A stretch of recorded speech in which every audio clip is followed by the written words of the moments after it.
Black Star Network is here. Hold no punches. I'm real revolutionary right now. Support this man, Black Media. He makes sure that our stories are told. Thank you for being the voice of Black America, Roland. Stay black. I love y'all. All momentum we have now, we have to keep this going. The video looks phenomenal. See, there's a difference between Black Star Network and black-owned media and something like CNN. You can't be black-owned media and be scared. It's time to be smart. Bring your eyeballs home. You dig?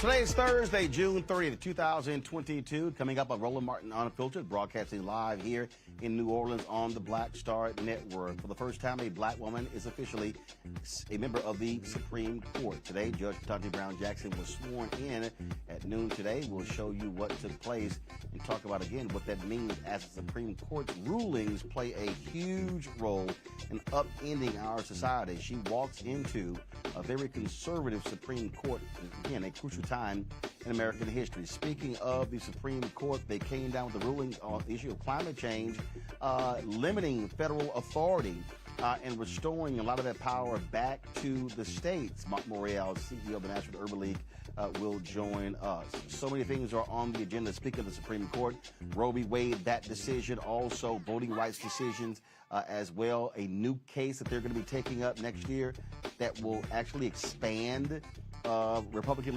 legislatures when it comes to controlling outcomes of elections. This is based upon a crazy, narrow, weird legal theory. Trust me, folks. We talk about that. You're going to understand, again, how dangerous these times are when it comes to the Supreme Court. Also on today's show, we'll be joined by Ben Crump and some plaintiffs, black women who have filed lawsuit against Google alleging systemic racism and discrimination. And on today's show, we'll have the opening ceremonies of the 2022 Essence Festival. We'll show you what took place and also go through and explain all the events that are happening here in the Crescent City. Folks, it is time to bring the funk on Roland Martin Unfiltered on the Black Star Network. Let's go. Whatever the biz, he's on it. Whatever it is, he's got the scoop, the fact, the find.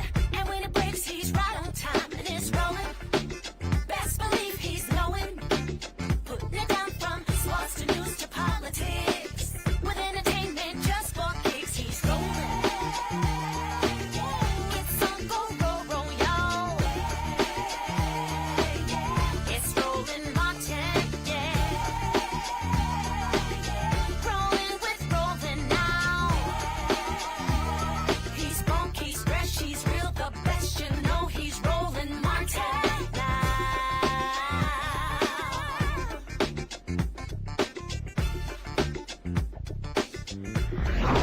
Martin! I, Ketanji Brown Jackson, do solemnly swear that I will administer justice that I will administer justice without respect to persons without respect to persons and do equal right and do equal right to the poor and to the rich, to the poor and to the rich, and that I will faithfully and impartially discharge and perform all the duties incumbent upon me as an Associate Justice of the Supreme Court of the United States. Under the Constitution and laws of the United States. So help me God. Now, on behalf of all of the members of the court, I am pleased to welcome Justice Jackson to the court and to our common calling.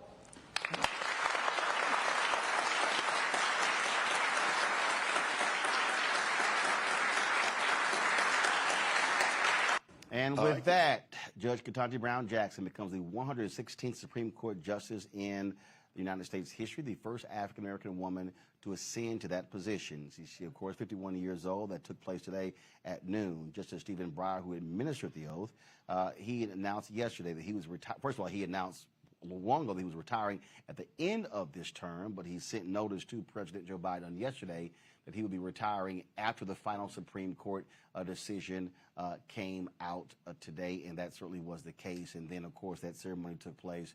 And so the SCOTUS, of course, they are done for the summer. They will then reconvene in October. She goes on the court at a perilous time where liberal justices, frankly, are in the minority in a significant way. Conservatives hold a 6-3 majority on this court, even when Justice John Roberts, who is a conservative, even when he rules with the liberal justices, the reality is it's still 5-4. And so her ascendance to the court comes at a crucial time, and where this battle is going on also for the integrity of the Supreme Court. Joining us right now is Melanie Campbell, convener of the Black Women's Roundtable, National Coalition Black Civic Participation, CEO. Melanie, glad to have you here. So again, this is we were there.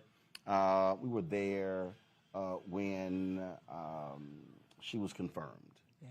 And it was quite interesting because there were so many people there, but there were so many Black women. There were older Black women who were extremely emotional when she walked out with President Biden, with Vice President Kamala Harris. So just talk about, again, what seeing that, being a part of seeing this history, what it means. I tell you, Roland, you know how we do down here in this stormy weather, right? And in the midst of the stormy weather, you see a rainbow. And it felt like that today, watching her. It's like we're going through so much and we're under such attack, knowing that, yes, it will be, she's not going to be necessarily on the, being able to win the cases we want to see us win right now. But it was like a rainbow, that it's going to be all right. That's how I felt today. But when I'm talking to I got a text from one of my nieces, and folks are just texting and screaming just like we had just found out. Like, it was just like the emotion in the midst of knowing we're still in a fight. And so that was my initial response. It's just like, yeah, it's storming, but here's a rainbow. And when she walked out there and saw her put her hand on that Bible, it was a great moment that I remember for the rest of my life. And, you know, one of the things that I've sort of said, is that when we've had these historic moments, obviously President Barack Obama, but then when Vice President Kamala Harris, when they actually becomes Vice President, I sort of look at the reaction from different people, and it's not the same as when we think about other historic firsts. So, and I think I'll dare say this, that this generation, and not meaning, okay, just millennials or Gen Z, I'm saying that folk today, I believe, are not as fully appreciative of what we are witnessing when we're talking about walls come tumbling down, this actually happening. When I look at the fact that 8 Black women have been appointed to the appeals court in the history of the United States, and 11 have been appointed by President Biden since he got in. And I hear people say, okay, fine, that's no big deal. Yeah, right. And I'm going, no, that's a huge deal. And so I think there are times when this generation, I believe, should be far more appreciative of these historic firsts that we're actually witnessing. Yeah. And I would say, in part, I do agree with you. And also, I think that there are those who do. I think part of it for this generation, younger generation, is that they came up under seeing the first Black president. But also things are very different in just how they want to see things happen more quickly in a different kind of way. But the response I got came from a lot of young women today, right, that text me and whatever.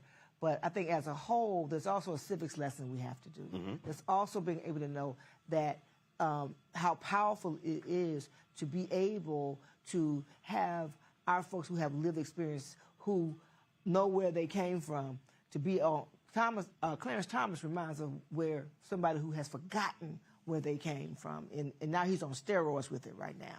But to be able to say that we want to have justice, young people out here fighting for Black Lives Matter and all this. If you don't have the ability, the court system, the judicial system is just as important as who's sitting at the White House, and sometimes even more important because these decisions. So I think it's a civics lesson and being able to understand.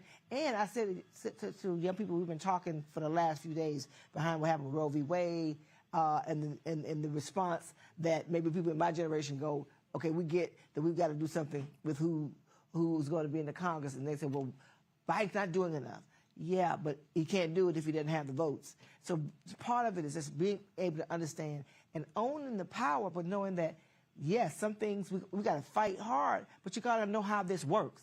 And there's three levels of government. And so if one's not doing what you want to see happen, you got it, or influencing it the wrong way. There are three co-equal branches. Yeah, right. And I think that's the piece that I think a lot of people, they don't quite accept, that the presidency is one thing, Congress is another, but the courts are another. They are co-equal branches. One actually isn't over the other. The other thing is that a lot of these issues that have been decided by the Supreme Court in terms of these rulings, Congress can actually pass laws where it now is codified. So, I mean, the reality is the Voting Rights Act doesn't have to be renewed every 25 years. They can actually, but they can actually create a whole new and make that just and the make law, it permanent. and it's permanent. and so same thing with Roe v. Wade. When you talk about these environmental decisions, what that now means is now you begin to, now, as I keep saying, now let's look at how we talk about power. Yeah. Now let's look at how we talk about who's in control. Now it's a question of saying, okay, and again, we've already seen it, but President Biden today came out in Madrid, Spain, saying that he supports ending the filibuster to codify Roe v. Wade, dealing with voting rights and some other issues. Well, first of all, Senators Kristen Sinema and Joe Manchin are made perfectly clear we're not going to do that, which now means that if you're watching or listening, that's why it's critically important to win the seat in Wisconsin, to win the seat in Pennsylvania, to win the seat in North Carolina, to try to win the seat in Florida, to try to win the seat, Georgia, to hold it because you have a Democratic incumbent. But all of a sudden, now the focus has to be, hey, look, it's 50-50. These two are saying no. If we get 53 or 55, we now negate those two, and you can actually get it done. And then being able to really, young people are going to have to get their peers, to those who understand the system, to educate. That's what we've been talking about with our Black Youth Vote program. Young people are going to have to convince young people to say, look, here's where it's happening. The president's not on the ballot. You may be upset with him, maybe upset with him, but who's on the ballot? And who can do something about what just happened last week? Who can do something? Now, EPA, what happened today? What? Now we're talking about, we're going to be out here, and we already died. We in Louisiana, Cancer Alley is up the street, right? And so if you were worried about the environment, the Supreme Court just gutted the powers of the EPA. So that's one of those issues. So the Congress is what's up, and we got to really bring that home. Because I'm hearing, and I am concerned because I hear this frustration, and I get it. I'm frustrated too, but I also understand power. And so if you own your power, then you say, okay, this is not working over here. How do we exert our power over here so we can move the ball and get to the things that you're concerned about? So so that's where I am. I'm really, really concerned. And this summer we got to really be engaging our young people to say, own your power. You have the numbers to shift this thing. I mean, I had a young sister who tweeted me. Could be earlier this week or could have been last week, and she was making that point. And I told her, she said, we turned out in 2020, and we're tired of these baby boomers, these octogenarians running. I said, actually, you didn't vote your numbers. I said, your numbers were up. Yeah, definitely. I said, but you didn't vote your numbers. I said, you vote your numbers, you can actually determine the election. Because in fact, Gary Chambers Jr. Sent out a tweet earlier where he said that in Louisiana, he said that the turnout. It was very interesting because this is one of the issues I was talking about with my guest on yesterday, where he said that the turnout in New Orleans, the black turnout in New Orleans in 2018, the midterm election 2018, was 28%. Then I think he said in Monroe or Shreveport or Baton Rouge, one of those, it was 32 and 36%. And I said, folks, you get that number from 28 to 50. You control. To 32, 36, to 50, 55, 60. I said, you get what you want. And you can elect who you want. And right. If that's a peer, or if you want to run yourself. And that's what I think. One thing I will say, and I think millennials, Gen Z didn't get the credit that they did turn out in much better numbers in 2018 because they saw the threat, right? And so you had women vote 54%, men almost close to 50%. And I think one of the things that we've been looking at is like, I think if we don't have numbers to that level, or even in some cases even higher, then we're going to look at that it won't matter because we won't have a government system that we can influence through our vote. I mean, it's just, it comes down to that. Again, you can be frustrated, you can be upset, you can be angry, you can be mad, but at the end of the day, when it comes to this issue of power, the dynamics are changed based upon who turns out. And if somebody else is turning out more than you are, they win. Yeah, and I think that with the Supreme Court, because it was always a thing that people didn't really pay attention to. The one thing that I'm cautiously optimistic, more people understand the power of that, of what happens with those 9 people sitting on that bench, and the fact that you have Clarence Thomas, who is signaling, that hey, I'm going after LGBTQ rights next. I'm going to go after. We want to control what happens in your bedroom. It gets down to that. You know, when people say privacy, no, they tell you what you can do, how you can have your relationships with whoever you decide to have your I mean, it gets down to all in your business. But see, so the question becomes, what are you going to do about it? And the only thing you can do about it, I do believe, it's time for reform. But you can't have reform and put more people on there so you have a balance without the Congress. And that's who's on the ballot in 2022. Well, not Biden and Harris, the Congress. Well, that's why what I constantly say on this show is that what ticked me off when y'all were out there marching, getting arrested, the constant protests on Capitol Hill, in the Senate building, in the streets of D.C., a lot of those LGBT folks were not there. A lot of those white activists were not there. I saw so many out there at the Supreme Court after the Roe v. Wade decision, and I was saying then, hey, y'all, this voting fight, and this ain't just about us. I'm like, y'all in this too. And so other folks are going to have to realize that when we're talking about fighting for this democracy, it doesn't mean that, oh, you can only fight for your little piece. No. What's happening over here has an impact on you. What's happening over there has an impact. And that's one of the things that I think is critically important for folks to understand, because black people kind of like, now see, we tried to tell y'all. We told y'all this was going to happen. And again, and so when Thomas said that, a whole bunch of gay folks all of a sudden was like, oh my God. And we're like, we tried to tell you. Yeah. I mean, that this was going to happen. Just like we're trying to tell Cinnamon and Manchin, y'all can be against any of the filibuster right now. If the Republicans get control of the House and a Senate and a White House, they absolutely will make H.R. 1, and they will actually codify the ban on Roe v. Wade and say abortion completely illegal in America, and will not apologize for ending the filibuster to make it happen. And when folks go after controlling women's bodies, that's how you wake up and you don't have a democracy. Look, and we think nothing can happen like what's happening in other countries. But when they go after women's controlling our bodies, that is a sign where they're willing to go. There's a group of people who in this country who have decided they would rather not have a democracy or the ability for folks to vote, for the and have that vote mean anything, that only a minority type of white folk, not all white people, but and I think that with what we have seen through what's going on with the January 6th hearings, what has happened over the last 2 years especially, folks are willing to give it up for it to be something else so that they have a minority rule, power type state. And that's where we are. And that's what I have, I stay up at night. I can't sleep because I'm just praying that folks wake up enough to know if you got to stay in the fight all the way. You can't fight today and say, well, I'm just tired of it. It don't matter, because it does. And we're at a crossroads.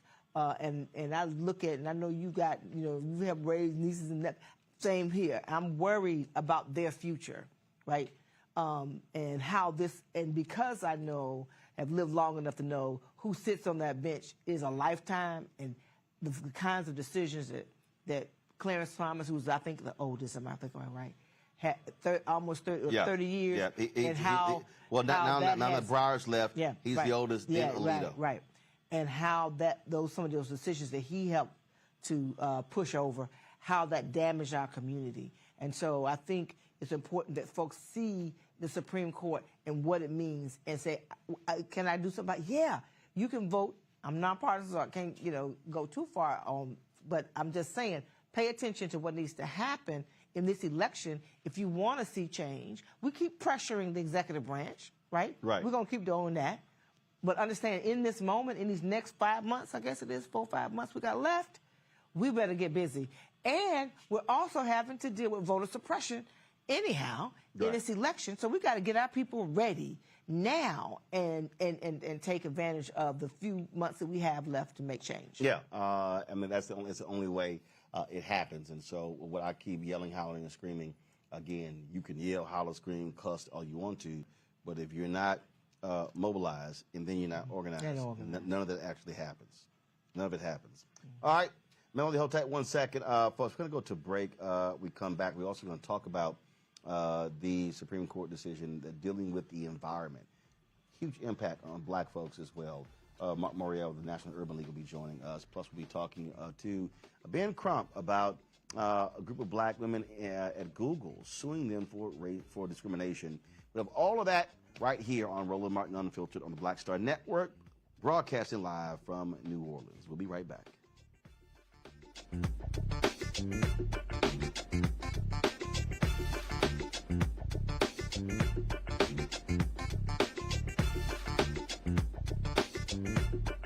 Just gave us all a brand new iPhone 13. We've been customers for years. We got iPhone 13s too. Switched 2 minutes ago, literally right before this. iPhone 13 on us on any unlimited plan for every customer, with plans starting at just $35. All on the network more people rely on.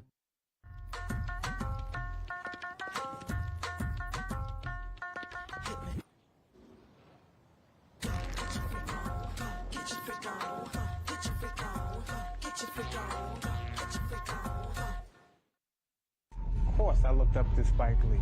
Of course, who didn't? I mean, he's a genius. But then also, I was this kid from Brooklyn, right? That felt like, give me my damn respect. I made this, this creative art, right? That people are responding to, and it would have been great if we had the opportunity to sit one-on-one. Hold on 1 second. Okay. Spike. What's up, babe? So I'm in LA right now. I got a one-on-one series with my network, Black Star Network. And I'm interviewing Maddie Rich. I appreciate that, bro. That's a big moment, man. That was like, man, that was good. Got me all choked up. That's good. Well, I'm all about connecting. Appreciate that, bro.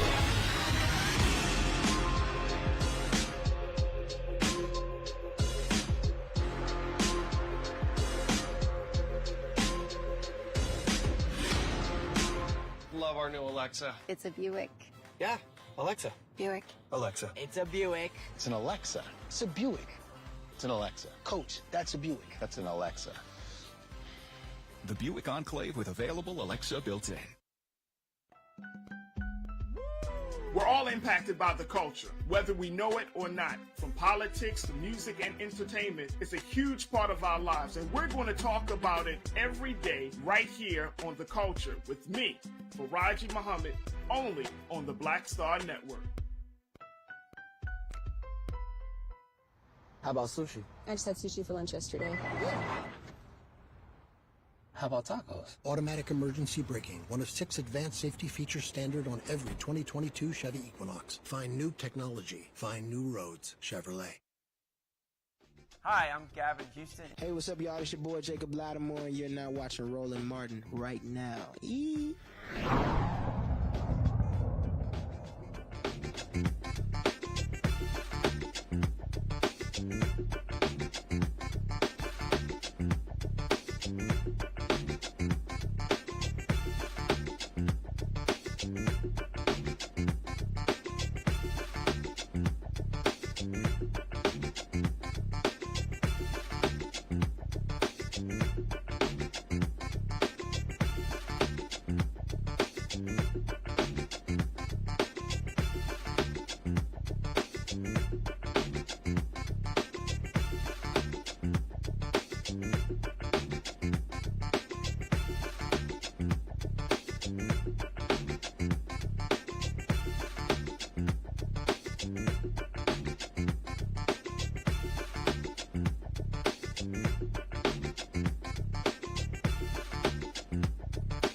The White House announced today that Vice President Kamala Harris will be in New Orleans on Saturday, speaking from the main stage at Essence Fest. That she made the request to do so because of these particular times. She and other administration officials are going to be here. Melanie Campbell, I want to talk to you about that because she was last here in 2019. Obviously, this is a large venue, large crowd, but also I think it is important because I've been saying this for even when she was U.S. Senator, and when she and both Senator Cory Booker ran for president, I said that I thought both of them had made a grave mistake in that when they joined the United States Senate, they did not lock up a black base. And what I meant by that was they were not frequently on black radio. They were not frequently speaking to black organizations, and there was sort of this assumption that folks know who they are. And even now, when you look at polling numbers, that she's around 83, 85% among African Americans. No, that number needs to be 92, 95. And I've said that what she should do, she should literally go to Biden and say, hey, what black conventions you not doing?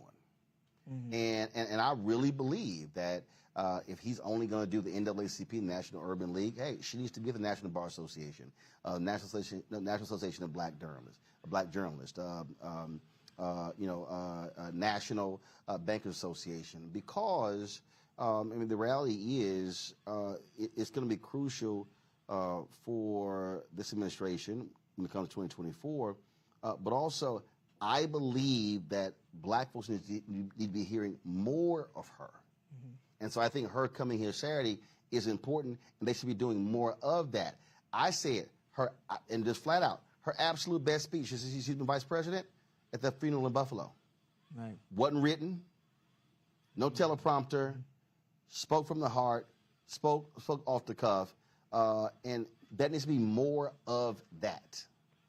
Yes, I think part of it, when we met with her, when we were dealing with the voting rights issues and other issues, we know with our Black Women's Roundtable and our Black Women's Collective group, one of the things that she said she wanted to do more of was to get out more. COVID, understanding COVID and how important it is to get out of that bubble. And so I'm glad she is coming. And I think she needs to, he needs to, every chance he gets, because if I don't know who they talk to get these polling numbers, and they say that they're never going to get above 50%. I don't believe that's the case. But you're right. You can't, if you need the black vote, which they do, the Democrats, not just them, then you have to be in those higher numbers. And so I think the way to do that is to as much as possible, be on the ground. People want to see and hear from you. They want to see not you, on hear you, touch you, feel not you. On election year. That's the thing. And they're not on the ballot, so this is a good thing to show up when you're not on the ballot. So all right. So she's coming here. If her office called, I mean, what advice would you give them as to how what she should focus on, how she should approach speaking Saturday? I think for Black women, right? We're yes, we're gonna be excited to see her, but I think the issues that she's speaking up more about that are impacting us.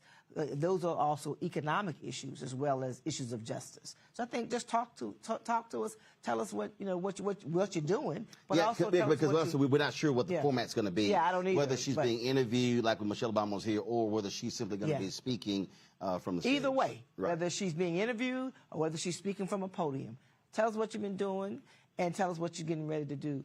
And she's been on a lot of those things, because the other thing that's happening after what happened with the Roe v. Wade being struck down is that we know as Black women that we're going to be over-criminalized, right? Mm-hmm. We know that and she's already working on the issue of mortality issues when it comes to Black women and maternal mortality, right? And those kinds of issues. Talk to us about those things. And what you're doing as a part of a Biden-Harris administration, because you're one president at a time, right? And I say that, but I think she just needs to do that and be her authentic self. It will go a long way, and I think we're going to see that. I think she should walk out there in some jeans and her tennis shoes, and she say, "I came here in work clothes." I think what she has to do is she has to give a charge message. It can't be one where you're essentially restating what we already know. Sure, you can articulate what they've done, what's the impact, but to me, it has to be a charge. It has to be, when you leave here, this is what I need you doing in the next 5 months. This is what I need you doing. But not everybody does know, though, Roland. Not everybody knows. No. What I'm saying is what often happens is we hear, oh, how important this is. It's a doggone shame. Here's the whole deal. Got it. Well, but I'm saying, is that what you're saying? No. What I'm saying is, because I get this all around the country. What I hear from people is, I don't know what to do. That's what I'm saying. That is the one thing that I get from flight attendants, from folk cutting hair, from folks who run to the convenience store. People say stuff, but they say, man, this is messed up. This is screwed up. Man, what's going on in this country? Man, I don't know what to do. Yeah. And then that's when I then say, I need you to do this, or this, or this. And so people are waiting for that charge. And I think, look, if she's standing up, look, she's going to be speaking the same night Jan Jackson is going to be performing. It's going to be 65, 70,000 people in there. And I would also hope they make it clear that she says, hey, I'm in Louisiana. Y'all can beat Senator John Kennedy if there are 300,000 unregistered Black people in Louisiana.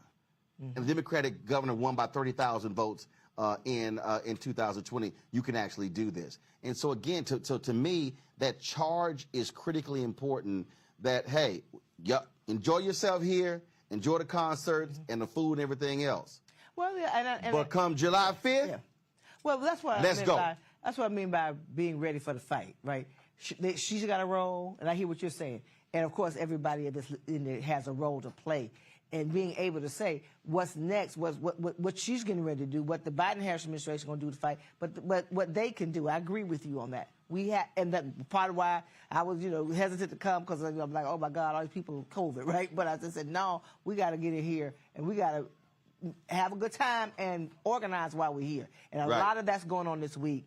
And I think that was really important. So, we're doing our Black Women's Roundtable, as you know, and thank you for kind of covering us on that and really talking about what's going on and what we need to do in this midterm election and how it's on us, it's upon us, and we don't have a lot of time. Yeah. And again, I think that's just one of those things. Look, you're going to be in that, you're going to be on that stage. I've been talking to the Essence people, again, how they're going to allow other media to cover it, broadcast it live, be able to push it out. And to me, that's just going to be hugely, hugely, hugely important. because again, that's just what drives me crazy. And I say this to people who are always heavily involved in the political piece. We live and breathe this every single day.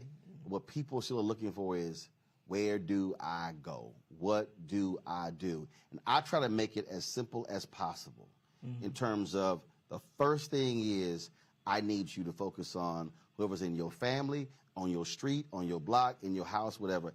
I need you to get minimum 10 people registered. Right. Then I need you to get those 10 to go. I mean, in terms and of be ready to vote. Go check your voter registration status, but I need to get them registered first before I can even talk about getting to the polls. Because what happens is a lot of people talk about all the issues, what's important, and they totally bypass those registration deadlines. And so if you're watching or listening, check your state. What is the deadline to be registered?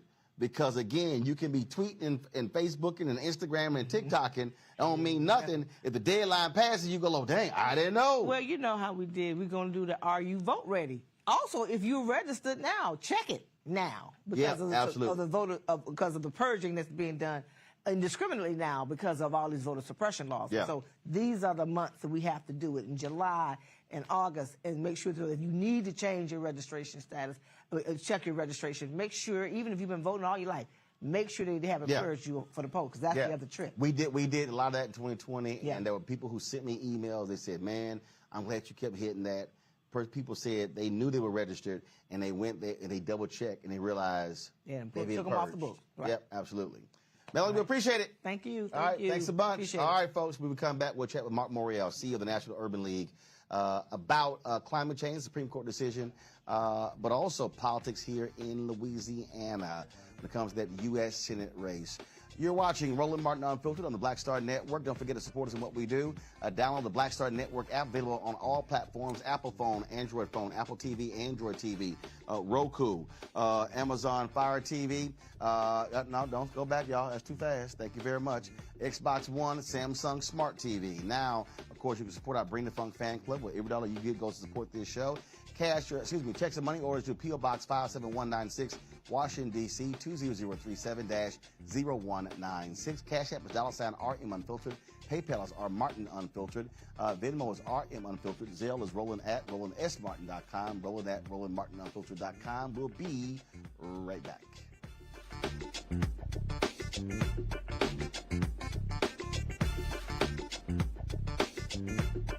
Verizon just gave us all a brand new iPhone 13. We've been customers for years. I thought new phones were for new customers. We got iPhone 13s too, switched to Verizon 2 minutes ago. Ours were busted, and we still got a shiny new one. Check it out. So wait, everybody gets the same great deal. I think that's the point. iPhone 13 on us. For every customer. Current, new, everyone. On any unlimited plan. Starting at just $35. All on the network more people rely on. Love our new Alexa. It's a Buick. Yeah, Alexa. Buick. Alexa. It's a Buick. It's an Alexa. It's a Buick. It's an Alexa. Coach, that's a Buick. That's an Alexa. The Buick Enclave with available Alexa built-in. Hi, I'm Dr. Jackie Hood Martin, and I have a question for you. Ever feel as if your life is teetering and the weight and pressure of the world is consistently on your shoulders? Well, let me tell you, living a balanced life isn't easy. Join me each Tuesday on Black Star Network for A Balanced Life with Dr. Jackie. We'll laugh together, cry together, pull ourselves together, and cheer each other on. So join me for new shows each Tuesday on Black Star Network, A Balanced Life with Dr. Jackie.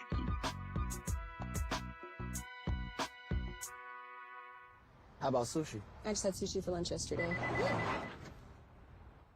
How about tacos? Automatic emergency braking, one of 6 advanced safety features standard on every 2022 Chevy Equinox. Find new technology. Find new roads. Chevrolet. Pull up a chair. Take your seat. The Black Tape. With me, Dr. Greg Carr, here on the Black Star Network. Every week, we'll take a deeper dive into the world we're living in. Join the conversation only on the Black Star Network. Of course, I looked up to Spike Lee. Of course, who didn't? I mean, he's a genius. But then also, I was this kid from Brooklyn, right? That felt like, give me my damn respect. I made this, this creative art, right? That people are responding to, And it would have been great if we had the opportunity to sit one-on-one. Hold on one second. Okay. Spike! What's up, baby?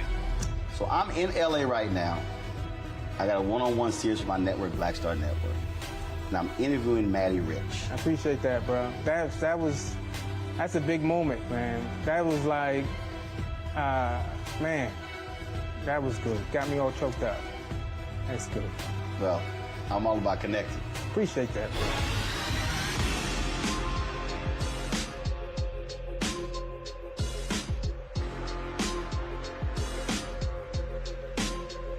Sherry Shepherd, you're watching Roland Martin Unfiltered, and while he's doing Unfiltered, I'm practicing the wobble. Yes, I am. Because Roland Martin's the one, he will do it backwards, he will do it on the side. He messes everybody up when he gets into the wobble, because he doesn't know how to do it, so he does it backwards. And it just messes me up every single time. So, I'm working on it. I got it. You got Roland Martin. Hi, my name is LaToya Luckett, and you're watching Roland Martin Unfiltered.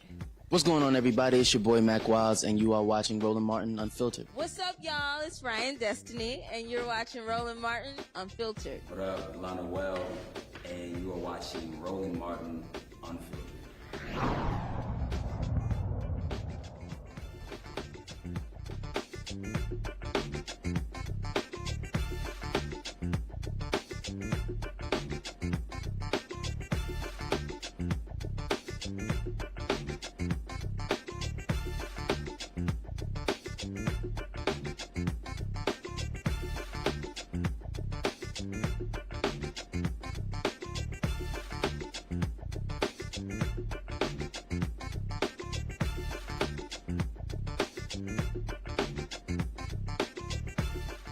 All right, folks, welcome back to Roland Martin Unfiltered on the Black Star Network here in New Orleans for the Essence Fest 2022.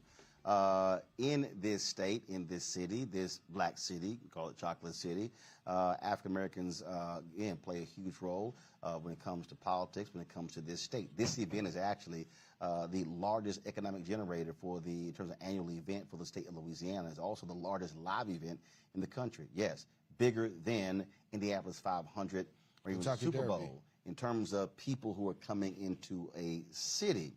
But the question is, I'm going to talk about that and some other stuff with Marc Morial, CEO of the National Urban League. Marc, glad to have you here. Yeah, Roland, great. The thing that I want to first deal with is Dr. King on April 3rd, 68.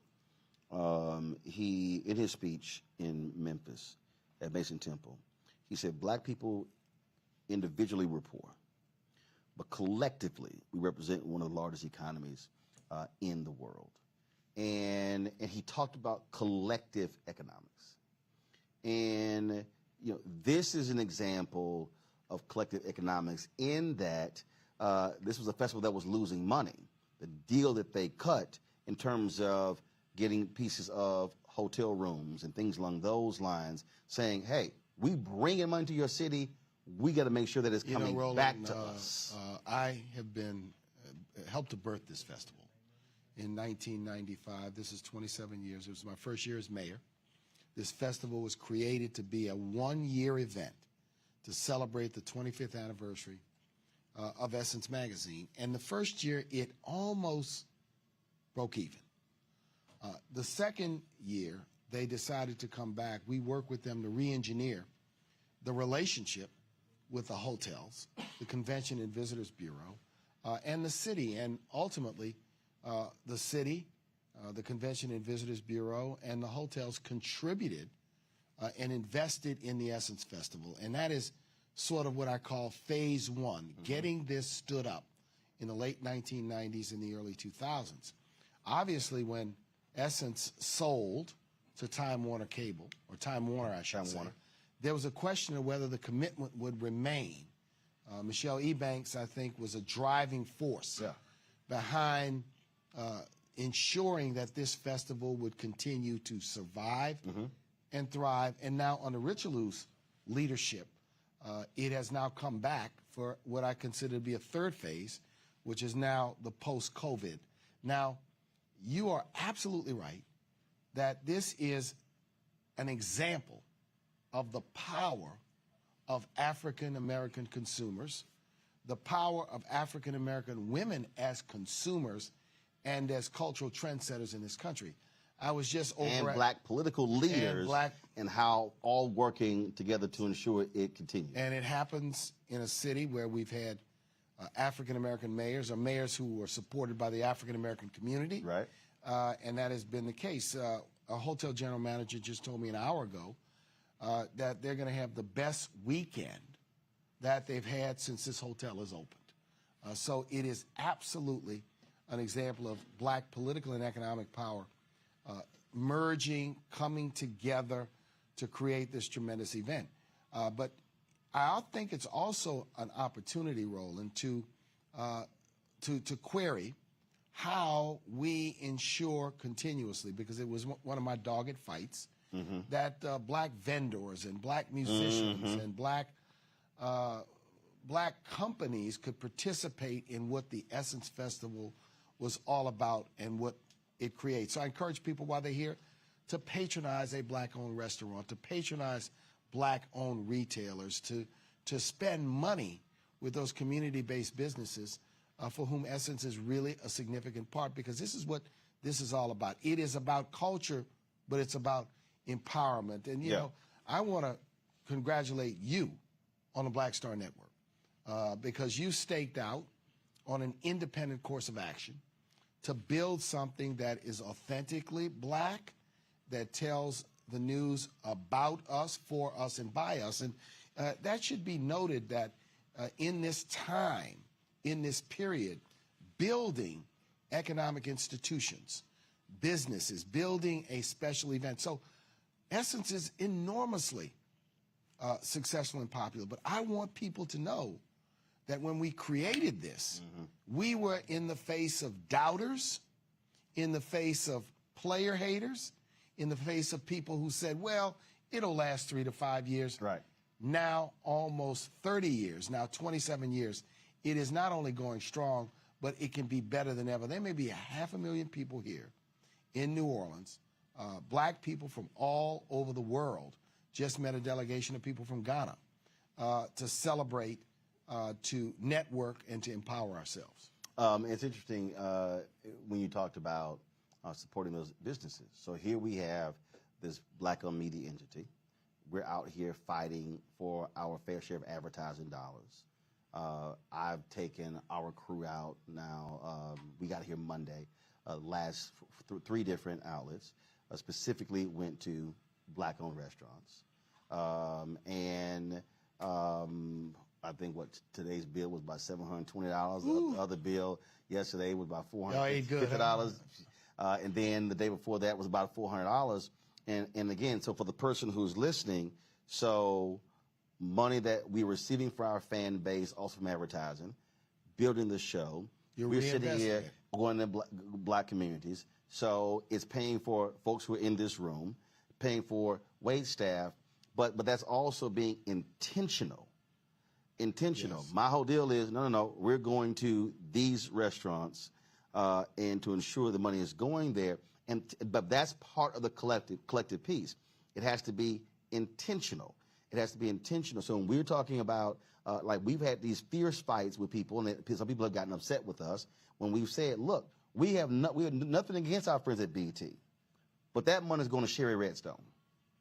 We said we have nothing against, Complex, but that money is going to BuzzFeed. You're right. And our deal is our media will always be small as long as we don't get a piece of that larger pie. Yeah. And that has to be this constant refrain, because when people say, well, man, why can't y'all be like them? Because we don't have them money. Well, you're not a New York Stock Exchange company yet. And I think you're absolutely right. And, this advertiser issue is one we're going to have to work more closely on because in this post-George Floyd time period, Roland, it is about social justice, but it is about economic justice. Yep. And economic justice means our businesses, our institutions, our historic institutions need to be supported. I raised with many in this moment the question of whether we're at a period, and this is the test, whether philanthropic redlining, for those of us who run organizations like mine or HBCUs, we rely on donations. Yep. Significantly. We don't sell anything. Right. We don't produce anything. We provide free services to people. We do advocacy on behalf of people. But has this meant the end of philanthropic redlining? Because I assert, like you in the media business and black-owned media have not had a fair shake from advertisers, we've not necessarily, Absolutely. and I thank everybody who supports us, right? We've not had an equivalent investment from philanthropy given the difficult issues of racial justice and poverty that we're called on to confront. And so that's when we have authentic conversations. To me, authentic conversations also have to be about economic power.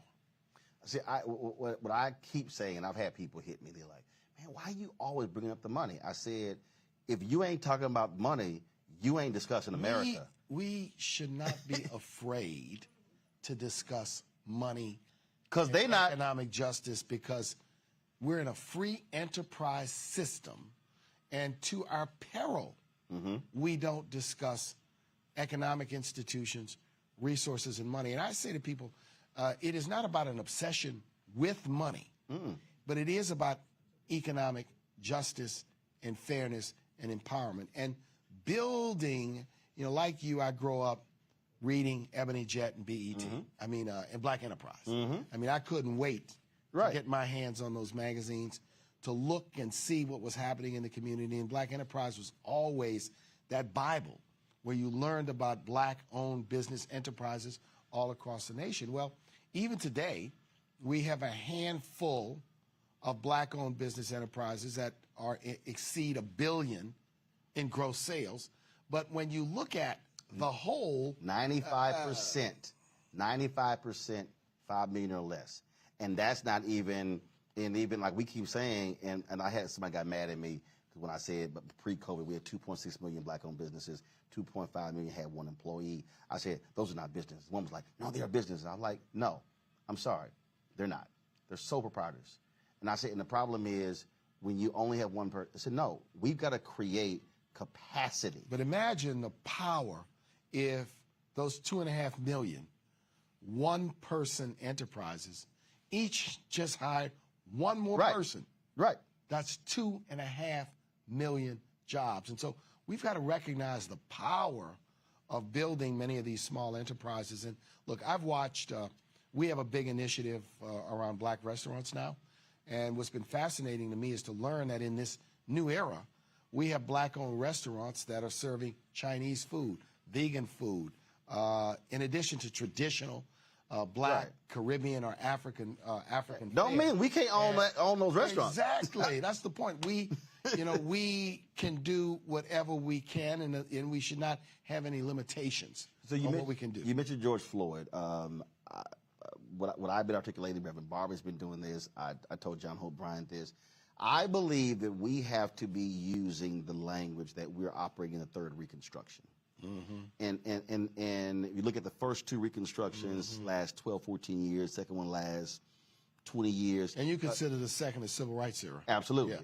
But and both of those, actually the biggest components of those were changing laws. Changing policy. But where they came short was the money. And King, last 5 years of his life, was talking about, the money. Yeah. And so I think in this period here, you look at the $50 billion that all these corporations pledged in the wake of George Floyd's death. This is where for us it's like, oh, it's check due. You made announcements. You made billion-dollar announcements. No. What are you doing? And so you put them out there. You got lauded for it. I think our pressure has to be on every single one of these companies. What are you doing with that $50 billion? And secondly, is that commitment going to be a multi-year commitment? Right. Not just a one-time commitment. And let's talk in terms of scale. This number 50 billion came up. But let me say this to you, Roland. 50 billion. So what does that mean? The budget for 1 year, the operating budget for the city of New York, is 100 billion. Number two, African American spending power is at 1.415 trillion. So I'll never sneeze at any amount of money that's going to be used for good purpose, but $50 Put it in billion context. in context is not a monumental No.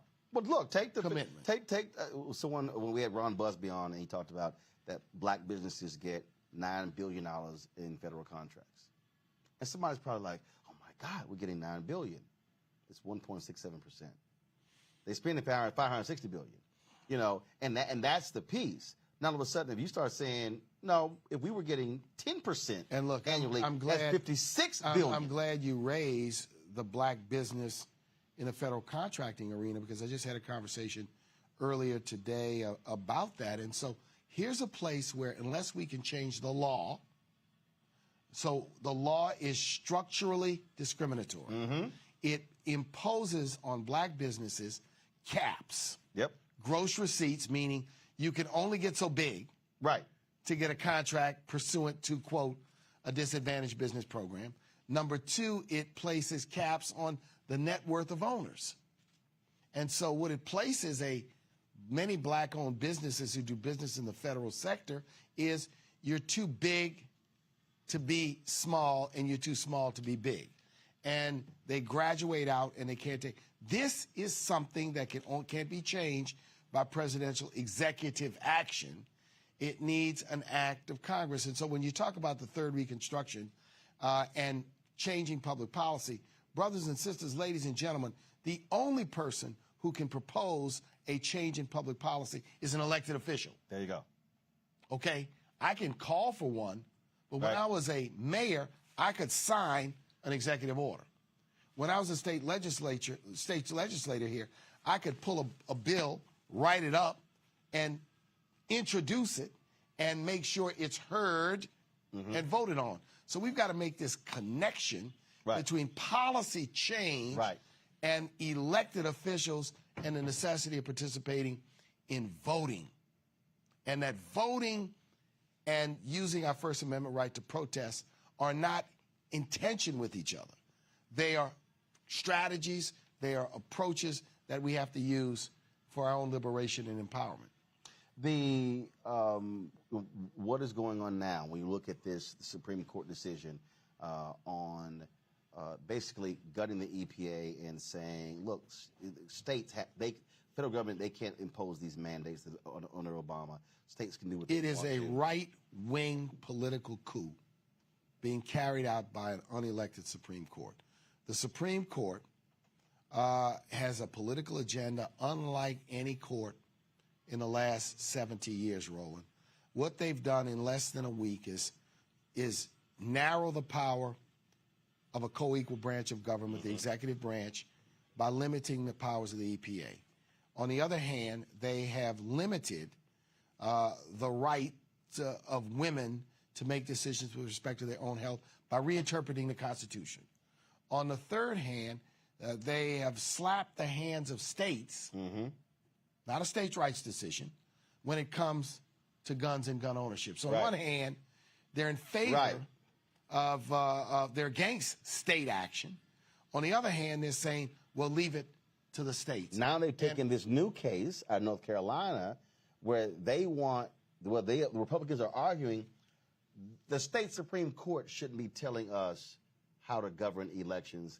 We, the legislature, should be deciding that because they know they've gerrymandered themselves into the majority in places. The Wisconsin State Supreme Court, conservative Supreme Court, just said, oh, yeah, we agree with the Republican legislature that here you have people whose term has expired, but they get to stay in these positions until the person is confirmed. Oh, by the way, we won't confirm the Democratic governor's appointment. Roland, this is a twist and a turn in the interpretation of the law that is very dangerous. Today, a poll says that only 1 in 4 Americans have confidence in the United States Supreme Court. In its decisions, the United States Supreme Court has basically turned its back on the American people and decided to carry out a political agenda. It's important that these decisions are reinterpretations of the Constitution to achieve a particular outcome. And, you know, I'm a lawyer who taught constitutional law, who's been involved in Supreme Court cases, and who is a close follower of the Supreme Court. And these decisions, many of them are twisted in their logic, inconsistent with the way the Constitution has historically been. Usually what the Supreme Court does is give great deference to the executive branch to do its duty.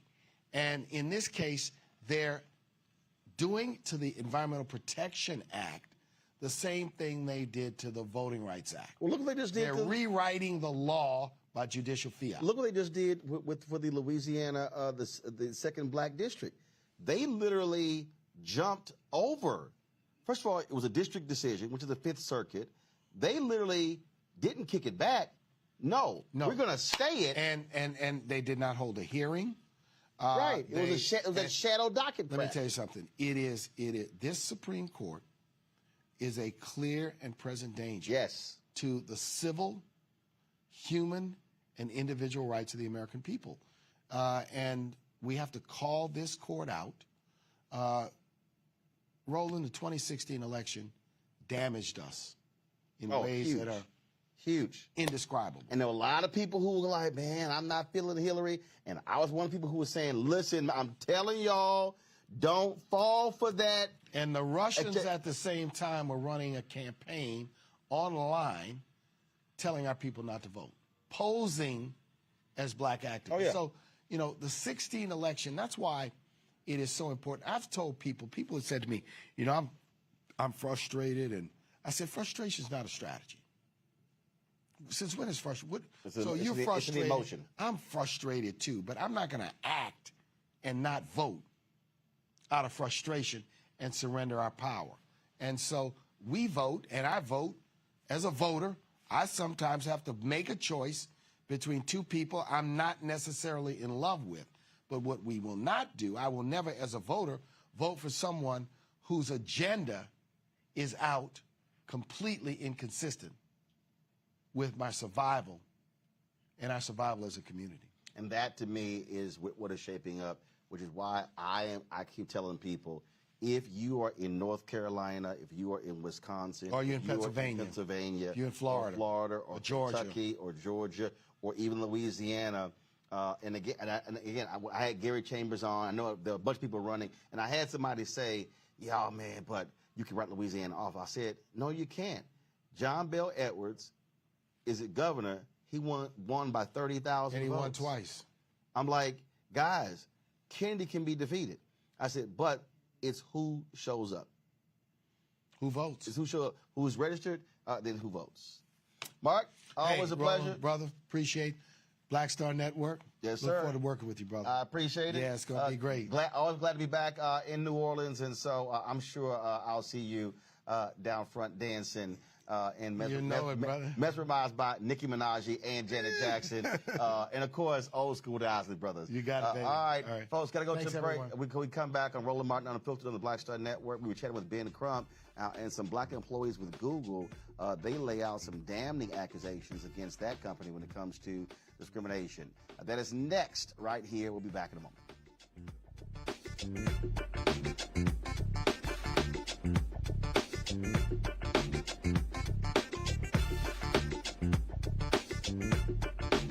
Love our new Alexa. It's a Buick.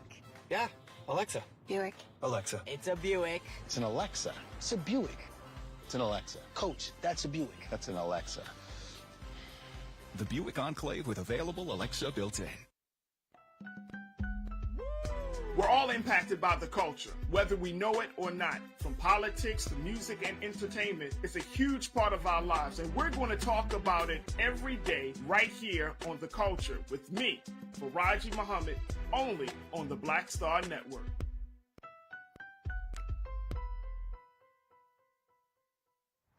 How about sushi? I just had sushi for lunch yesterday.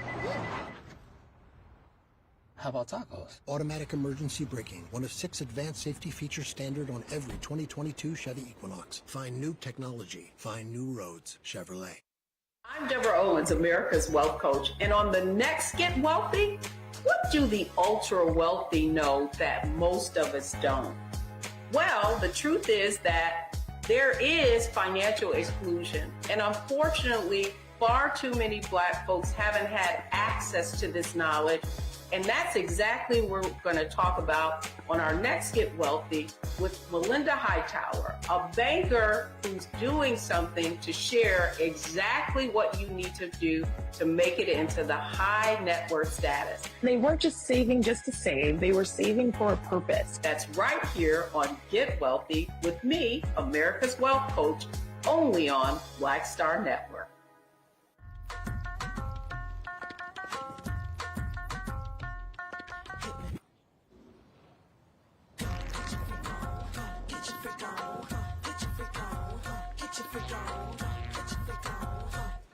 It's time to be smart. When we control our institutions, we win. This is the most important news show on television of any racial background. Y'all put $2, $3, $4, $5, $10, $15, $20, $30 on this and keep this going. What you've done, Roland, since this crisis came out in full bloom. Anybody watching this, tell your friends. Go back and look at the last 2 weeks, especially of Roland Martin Unfiltered. I mean, hell, go back and look at the last 2 days. You've had sitting United States senators today, Klobuchar and Harris. Whatever you have that you can bring to Roland Martin Unfiltered to support it, please do, because this information may literally save your life. Watch Roland Martin Unfiltered daily at 6 p.m. Eastern on YouTube, Facebook, or Periscope, or go to RolandMartinUnfiltered.com. Support the Roland Martin Unfiltered Daily Digital Show by going to RolandMartinUnfiltered.com. Our goal is to get 20,000 of our fans contributing $50 each for the whole year. You can make this possible. RolandMartinUnfiltered.com. Of course, I looked up to Spike Lee. Of course, who didn't? I mean, he's a genius. But then also, I was this kid from Brooklyn, right? That felt like, give me my damn respect. I made this, this creative art, right, that people are responding to. And it would have been great if we had the opportunity to sit one-on-one. Hold on 1 second. Okay. Spike. What's up, babe? So I'm in LA right now. I got a one-on-one series with my network, Black Star Network. And I'm interviewing Maddie Rich. I appreciate that, bro. That's a big moment, man. That was like, man, that was good. Got me all choked up. That's good. Well, I'm all about connecting. Appreciate that, bro.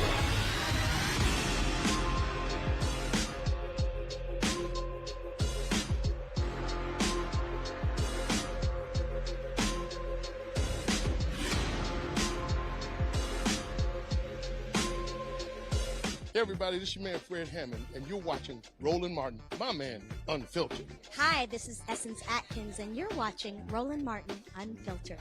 Hey, yo, Peace World, what's going on? It's the Love King of R&B, Raheem Devon, and you're watching Roland Martin Unfiltered. Hi, my name is Brescia Webb, and you're watching Roland Martin Unfiltered. Ow.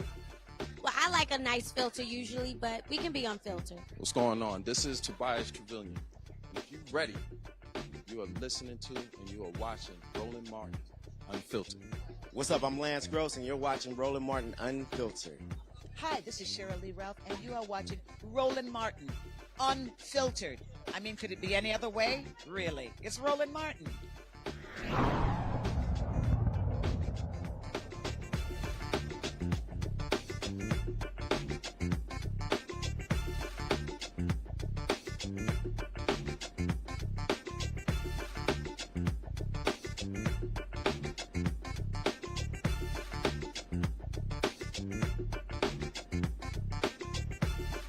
All right, folks, when you want sheer stupidity, all you got to do is say, when you hear it, you go, damn, always Florida or always Texas.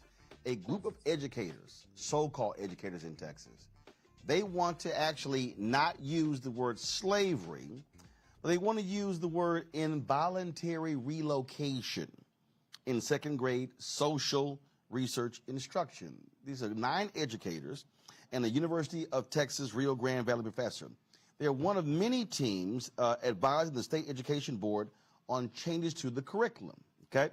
Now, they're literally contemplating updating the social research instruction 12 months after Republicans in Texas led this effort to pass a bill that wanted students not to, quote, feel discomfort in Texas school rooms. Joining us now is Jasmine Crockett, a member of the Texas legislature. And of course, also, she won the Democratic primary to replace Congresswoman Eddie Bernice Johnson in Congress. Representative Crockett, glad to have you on the show. I'm sorry, involuntary relocation? Really? I mean... Listen, you know what? Like, I guess if I was somewhere sane, it really would be a joke, right? But we had a conversation about this with a local NAACP chapter last week, where State Board of Education member Aisha Davis brought this up. And I looked at her and I was like, you're kidding, right? Like, she's like, no, this is what these people are doing. So it's important that we have these conversations because it's too late when they've changed the curriculum, right? And most people don't show up, don't testify. And frankly, most people don't know that it's going on, but like, they literally don't want us to know our history. And that's how and why we end up in situations that we're facing now with a ridiculous radical Supreme Court, right? Because we don't have a great appreciation for what all our forefathers went through just so that we could have an opportunity to do something like vote. See, this is one of those things. So when they were acting the fool, came to critical race theory, when they were changing these laws, we were saying this was what was coming, this type of thing, that this whole, we don't want people to feel discomfort. I don't understand. To me, I think if you're talking about slavery or the Holocaust, I don't know how you can not feel discomfort when you talk about heinous acts that were taken against or crimes against humanity. Yeah, no, I mean, but that's the whole point, though, right? Like, we all know that they were wrong. But then when we start looking at, say, Trumpers and the fact that they always seemingly have some love for, like, neo-Nazism, right? Like, it's like, well, maybe we should start to change what history looks like. And it's a problem, right? Like, they want, first of all, you and I both know that white folk are becoming the minority in this country. And that's what's scary. And so they're like, well, wait a minute. We don't want them to think that we did all these bad things in the past. No, you did bad things then and you're doing bad things now. And to think that you're going to teach our children that this was involuntary relocation and you think it's okay because you use the word involuntary. They're like, yeah, it wasn't voluntary, right? But like literally, like people died, like you stole people's bodies and you brought them over strictly for profit. That is exactly what you did. And then you basically decided that they weren't full humans when you got them here. So we need to have a real conversation because that better explains why it's so difficult for us to break these barriers, why we've only had one black president, why today we only are just now seeing our first black female Supreme Court justice. Like, we need little black kids to better understand so that they understand that, listen, just for you to be in this classroom sitting here with these little white kids, let me tell you something. There was a struggle to get there. They need to understand that so that they can value their education and they can decide that they want to do more for the generations coming behind them. And to be perfectly honest, even when we're starting to talk about our Caucasian kids, they need to understand this negative and ugly history as well and have a better appreciation for what some of their brown and black little friends have had to go through, the systemic issues that we start to talk about consistently. So what's next? And so what role do lawmakers play in this to hopefully stop this asinine change from actually happening? Yeah, we need people to testify. And so the State Board of Education is having hearings. Now, granted, when we look at the state legislature, it seems like you testify and it falls on deaf ears. And that may be the case, but it's important for us to make a record. We don't really have great representation on the State Board of Education. Just like any other body that we have in the state of Texas, it is definitely gerrymandered to the T. And so they try to minimize the impact that black and brown voices have in the state of Texas, especially when it comes to education. But it's important for you to rise up because if they get to say, well, nobody said anything, so we thought it was okay, then that's exactly what it'll be. And so we don't need to give anybody a pass. And so it's important that you just Google Texas State Board of Education. Even if you can't physically show up and testify, you can submit information in the form of a written testimony. So absolutely go about doing that as well. And yeah, reach out to those State Board of Education members, give them phone calls and say, listen, you may not understand, but let me tell you what it was for my ancestors. So let me educate you on why we don't want this BS language. So make sure you give them a call. Just look to find out who your State Board of Education member is. All right, then. Representative Jasmine Crockett, always glad to have you on the show, and we appreciate it. Thank you so very much. Thank you. All right, folks, let's go to a break. We come back. Our Black and Missing, plus we'll chat with attorney Ben Crump about some discrimination accusations being filed by Black employees at Google. Folks, don't forget to support us in what we do. Download the Black Star Network app, available on all platforms: Apple phone, Android phone, Apple TV, Android TV, Roku, Amazon Fire, also Xbox One and Samsung Smart TV. You can also help us by joining our Bring the Funk fan club, where every dollar you give goes to support this show. It's send your checks and money orders to P.O. Box 57196, Washington, D.C. 20037-0196. Cash App is $RM Unfiltered. PayPal is R Martin Unfiltered. Venmo is RM Unfiltered. Zelle is Roland at RolandSMartin.com. Roland at RolandMartinUnfiltered.com. We'll be right back.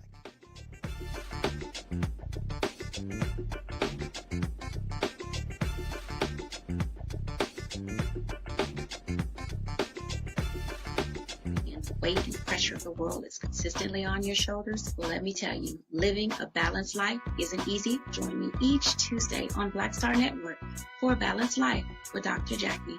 We'll laugh together, cry together, pull ourselves together, and cheer each other on. So join me for new shows each Tuesday on Black Star Network, A Balanced Life with Dr. Jackie.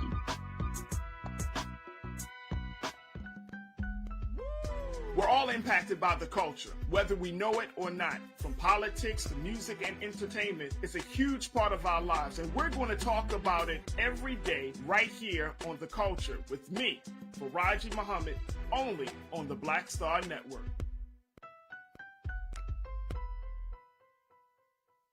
Of course, I looked up to Spike Lee. Of course, who didn't? I mean, he's a genius. But then also, I was this kid from Brooklyn, right? That felt like, you know, give me my damn respect. I made this, this creative art, right, that people are responding to, and it would have been great if we had the opportunity to sit one-on-one. Hold on one second. Okay. Spike. What's up, baby? So I'm in LA right now. I got a one-on-one series with my network, Black Star Network. And I'm interviewing Maddie Rich. I appreciate that, bro. That's a big moment, man. That was like, man, that was good. Got me all choked up. That's good. Well, I'm all about connecting. Appreciate that, bro.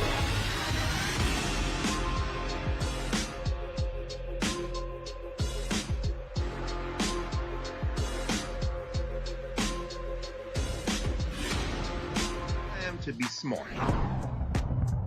Roland Martin's doing this every day. Oh, no punches! Thank you, Roland Martin, for always giving voice to the issues. Look for Roland Martin in the whirlwind, to quote Marcus Garvey again. The video looks phenomenal, so I'm really excited to see it on my big screen. Support this man, Black Media. He makes sure that our stories are told. See, there's a difference between Black Star Network and Black-owned media and something like CNN. I got to defer to the brilliance of Dr. Carr and to the brilliance of the Black Star Network. I am rolling with Roland all the way. Honored to be on a show that you own. A black man owns the show. Folks, Black Star Network is here. I'm real revolutionary right now. Roland was amazing on that. I love y'all. I can't commend you enough about this platform that you've created for us to be able to share who we are, what we're doing in the world, and the impact that we're having. Let's be smart. Bring your eyeballs home. You can't be Black-owned media and be scared. You dig?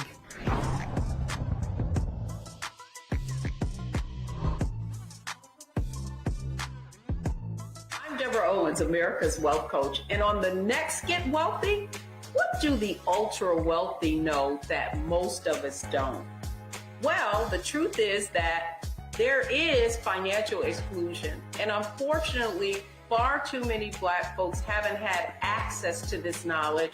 And that's exactly what we're going to talk about on our next Get Wealthy with Melinda Hightower, a banker who's doing something to share exactly what you need to do to make it into the high net worth status. They weren't just saving just to save, they were saving for a purpose. That's right here on Get Wealthy with me, America's Wealth Coach, only on Black Star Network.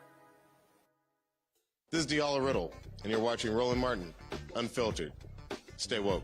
This is Director X, the director of Superfly on the red carpet, or the black carpet, and you're watching Roland Martin, Unfiltered. Yo, what up, y'all? This is Jay Ellis, and you're watching Roland Martin, Unfiltered. Hi, I'm Chaley Rose, and you're watching Roland Martin, Unfiltered. I'm Lex Scott Davis, and you are watching Roland Martin, Unfiltered. Hey, what's up, y'all? It's your boy Jacob Lattimore, and you're now watching Roland Martin right now.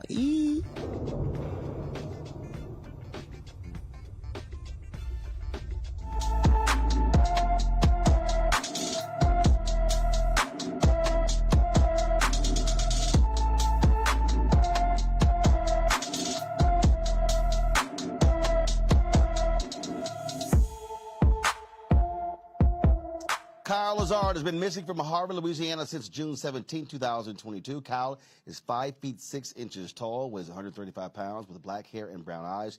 Anyone with information about Kyle Lazard should call the Jefferson Parish Sheriff's Office at 504-363-5500, 504-363-5500. A Georgia community is blaming over-policing for the 5th death of a man at the hands of the police. Savannah community leaders, they want a federal investigation into the death of 31-year-old Saudi Aray Lee, who was shot and killed Friday by Savannah police officer Ernest Ferguson. Now, community members are demanding more transparency about the investigation. Reports say Lee showed the officer his weapons permit and his holster with his weapon. Report also indicates the officer chased Lee, then shot him. Lee, y'all, was a licensed gun owner. Officer Ferguson is now on administrative leave. The U.S. Department of Justice, they're launching the first ever investigation into the New York City Police Department Special Victims Division. The investigation will assess whether the Special Victims Division engages in a pattern or practice of gender-biased policing. The probe will include a comprehensive review of the policies, procedures, and training for SVD investigations of sexual assault crimes, including how the Special Victims Division interacts with survivors and witnesses, collects evidence, and completes their investigations. DOJ officials say they received information alleging deficiencies in the unit that have persisted for more than a decade, leading to this investigation. A Kansas man will spend time behind bars for threatening a black man with a knife because of his race. In September 2019, 27-year-old Colton Donner was driving through Paola, Kansas, when he saw the unnamed black man walking on the sidewalk. Well, Donner got out of his vehicle and threatened the black man with a knife while telling him Paola was a, quote, white town. Donner was sentenced to 27 months in federal prison and 18 months supervised released. All right, folks, going to a break, quick break. We come back. Ben Crump, we'll talk about this Google case of discrimination. You're watching Roland Martin Unfiltered on the Black Star Network.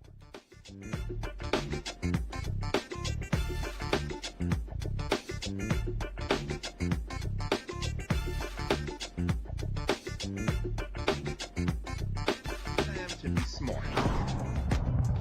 Roland Martin's doing this every day. Oh, no punches! Thank you, Roland Martin, for always giving voice to the issues. Look for Roland Martin in the whirlwind, to quote Marcus Garvey again. The video looks phenomenal, so I'm really excited to see it on my big screen. Support this man, Black Media. He makes sure that our stories are told. See, there's a difference between Black Star Network and Black-owned media and something like CNN. I got to defer to the brilliance of Dr. Carr and to the brilliance of the Black Star Network. I am rolling with Roland all the way. Honored to be on a show that you own. A black man owns the show. Folks, Black Star Network is here. I'm real revolutionary right now.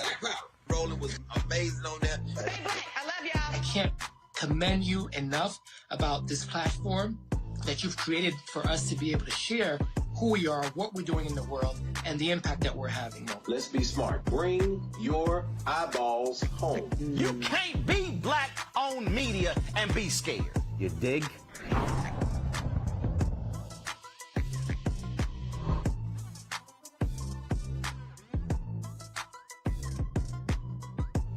Y'all know who Roland Martin is. He got the ascot on. He do the news. It's fancy news. Keep it rolling. Right here. Rolling. Roland Martin. Right now. You are watching Roland Martin, Unfiltered. I mean, could it be any other way? Really? It's Roland Martin.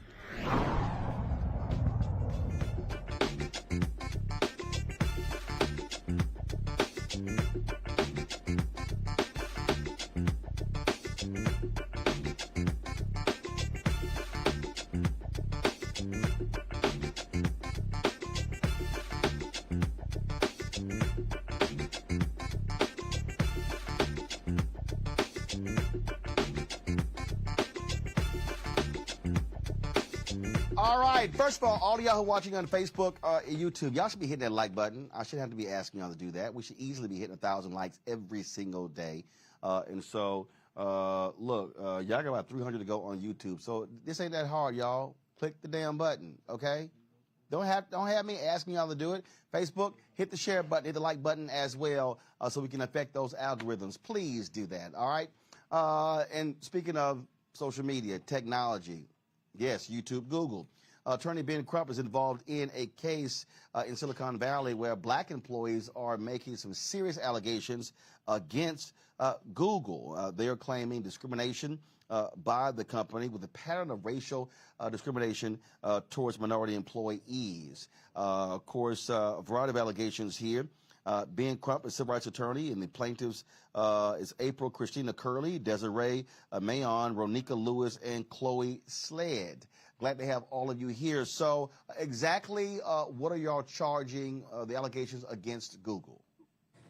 Well, we announced today that we're expanding the class action discrimination lawsuit on black employees at Google to include black applicants who were denied, we believe, because of race. And we have added these brave women to the lawsuit, and they can tell you better than I what they have been enduring at Google. I mean, it is not just implicit bias, it's flagrant racism, like Google workers saying when a black employee on a company out and got sunburned, how do you all get sunburned? I thought that's why they had slavery. Y'all don't get sunburned. And the HR, when this black employee complained, said just try to believe it with the best intentions. Is that what assume the best intent? Assume the best intent. So from there, they'll tell you about some of their experiences, Roland Martin. Okay, go ahead. All right, so that person he was referring to is me. Basically went on a company outing, came back with a sunburn, and the end result was me being told that black people don't get sunburned because of slavery. This is the reason why you can't, because black people can't get some. This is why we were owned as property. And whenever I when I went to HR as well as my manager then told me to assume the best intent. Assuming the best intent has basically been their form of racism, as well as tone policing black women and black people at these institutions to tell us not to speak up and not to do anything. As well as another example is whenever I was trying to even just go to the restroom on the second floor at the Google campus. The big thing that you will constantly hear about us is we get badge police constantly to it because we don't belong there is what we've been told. So whenever I was asked trying to go to the second floor to go to the restroom, I was then told that my people don't belong there. Why am I there? What do I need to be there for? And then she continued to follow me around the entire building to police me being there, inclusive of security. When I reported that to the management as well as when I reported it to HR, I was told yet again to assume the best intent. And then again, when I was bringing up these conversations to our chief of staff as well as our leadership about these things after George Floyd, right after George Floyd, I was told, why do I feel the need to bring my blackness to work? And lastly, for me, I never knew that I could take my skin off and hang it, but this is where we are. And this, whenever I reported that yet again to HR, again, I was told to police, in tone police, to say, assume the best intent. Thank you, Judge. Wow. Yeah, Roland, listen, first of all, thank you for having us here. I'm going to tell you, you're doing new media before new media was new media as a term. You know what I mean? You've been bringing this type of news to the collective, to people, letting them know what's really up on these streets. So I just want to say thank you for doing that, for the decades of doing that. Appreciate it. And, so for me, I joined Google almost 2.5 years ago. And during the pandemic, I started February 3rd and volunteered and went out here to be on this COVID task force trying to figure out how do we help people get tested for COVID. I had Googlers telling me, like, are you even smart enough to work at Google? You should be a DoorDash driver. One guy stole my phone, my work phone, my Google phone that they issued me, and then lied about it, helped me look for it, right? You know what they say about those people. He helped me look for it, so I should have known it was him. And then the next day he came back while I was still looking for it and said, I had it the whole time, pulled it out of his backpack, and everyone in the room just dropped their head. And then one guy said, listen, don't let him get to you. Every third person here is just like that. And I wish I could tell you that that's the worst of it, but it just keeps getting worse. I mean, we were on a huge customer trip out in D.C. area, shout out to the DMV folks out there. And we were at a country club having dinner, celebrating a great day with a customer. And a white guy turns to me and says, nothing would make him happier than to see me take this bone off of this other guy's plate, not even my plate, and bite into it. Why would that make you happy? And again, no one said anything. Everyone at the table, it got quiet, right? And they just dropped their heads, and it's like, this is pervasive. But again, I wish these were the worst things. I mean, we know what the ills of racism are. We know that this is trauma that's carried deep in our genes and all of these different things. But, I've had times where my dad died, and after my father died, I come back to work and was working diligently and told my manager, hey, I want to take some time to spend with my mom for her birthday, just this weekend or just the day or whatever, Monday, Tuesday, whatever her birthday was. And he said to me, can't someone else do it? My dad had just died. This is her first birthday without my father.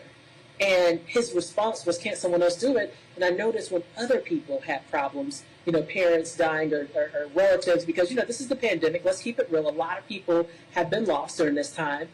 They didn't get that. They were given whatever you need. My heart goes out to you. He angrily said to me and leaned into the camera, can't someone else do that? But, beyond just these type of small things, there are things where financial impacts, right? We talk about wealth wage gap and inequality. We're underpaid, we're underleveled, right? And, we're not either getting the promotion or even getting hired. Some people aren't making it through the door. I've seen more black people, and April, she's the guru on this. I've seen more black people apply and get rejected. And this is all by design. We're finding out that this is really all by design, right? To keep us out. They never designed Google to be for us in the first place. You know what I mean? So. Yeah.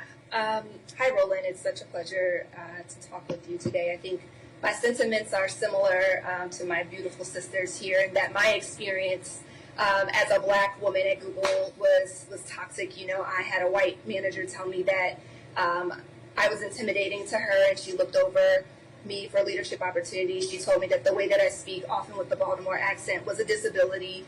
She told me that my promotion could not be approved because Google could not afford it. And so those experiences were true, but the lens that I want to double down on really quickly is through my recruitment efforts at historically black colleges and universities. For 6 years, I was Google's most successful diversity recruiter, bringing in over 500 black and brown talented students into technical roles. Prior to my role in 2014, Google had hired 0 HBCU students into technical roles. I brought in over 500, so the talent was there, and the barriers that my students faced to get hired at Google were the barriers that I had to break down and be vocal about. Barriers such as recruiters tossing my students' resumes out of the window because they had an HBCU name on their resume that they hadn't heard of before. recruiters giving my students harder interview questions to trip them up, my interviewers telling students that they weren't googly enough, which we now know means they weren't white enough. So the barriers that existed, I was very vocal about. Google, instead of rewarding me for that, terminated me, and so that's why we're here. This is why we're fighting. Amen. And so, so you filed this class action lawsuit, Ben. Have you been hearing from other folks sharing their own experiences? Some who may be afraid to join this lawsuit. So how has that been going? And has there been any response thus far from Google?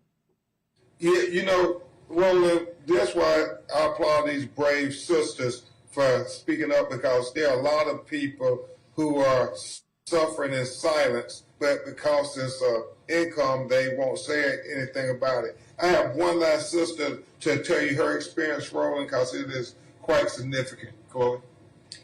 Roland, I can keep my comments short here. What I shared earlier today at the press conference is that the issue is not as broad as that Google doesn't like black people, but I think it can be even more specific in saying that Google doesn't like black liberated people. And so I think that's why you see when they hire women like the class you see here that isn't willing to accept racism, that isn't willing to accept the passive aggressive behavior, I think they almost consider us like accidental black hires. And so when they identify us within the company, they really put the entire weight of the system on us to forcefully push us out. And so for me, I experienced lower pay. I didn't get the promotions that I was told I would get. I experienced sexual harassment. I experienced racial harassment after trying to mobilize internally on behalf of Mike Brown Jr. and his family after he was murdered in Ferguson. So those are the things that I experienced. And one thing we told them, Roland, hey, Google racism. Since they want to define everything and they know everything, well, they should know what racism looks like. And right now, this class action is growing. And Google, this is your opportunity to do the right thing. Hopefully, black people won't be suckered in. They have tried as best they can to throw pennies on the table and to say, just be quiet. We don't have racism here at Google. Well, that's not what the evidence demonstrates. There seems to be a pervasive problem of discrimination and racism. All right, then. Well, we certainly appreciate all of you joining us, sharing your story with us, and we certainly look forward to seeing where this lawsuit and this story goes. Thank you so very much.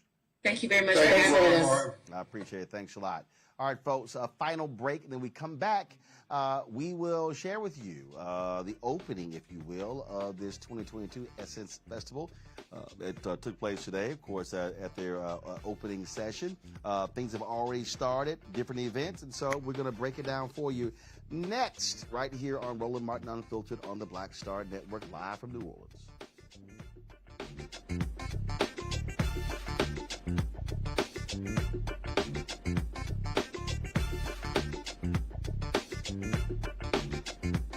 Of course, I looked up to Spike Lee. Of course, who didn't? I mean, he's a genius. But then also, I was this kid from Brooklyn, right? That felt like, give me my damn respect. I made this, this creative art, right, that people are responding to. And it would have been great if we had the opportunity to sit one-on-one. Hold on a second. Okay. Spike! What's up, babe? So I'm in LA right now. I got a one-on-one series with my network, Black Star Network. And I'm interviewing Maddie Rich. I appreciate that, bro. That's a big moment, man. That was like, man, that was good. Got me all choked up. That's good. Well, I'm all about connecting. Appreciate that.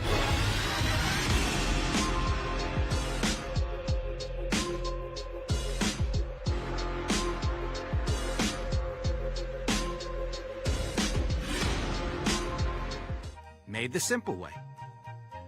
With real lemon juice, 75% less sugar, and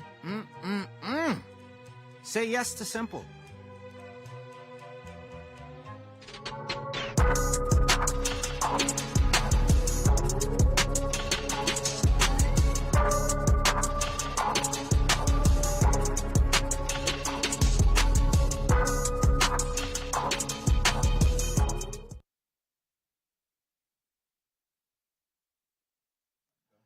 All right, folks, we are here in New Orleans for the 2022 Essence Festival, courtesy of Coca-Cola, partnering with them to bring you the best of Essence. We're going to be covering this gavel to gavel, going to all kinds of different events.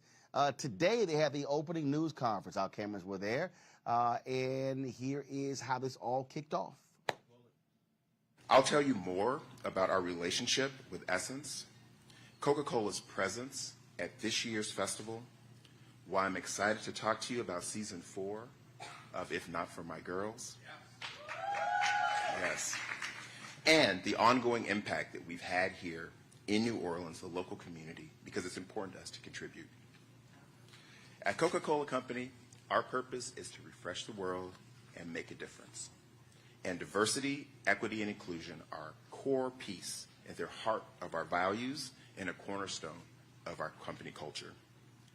We proudly invest in programs and relationships to create a better shared future for our business relationships and our consumers. And we empower access to equal opportunity, both in our workplaces and in the local community. For the past 26 years, Coca-Cola has been the presenting sponsor of the Essence Festival of Culture.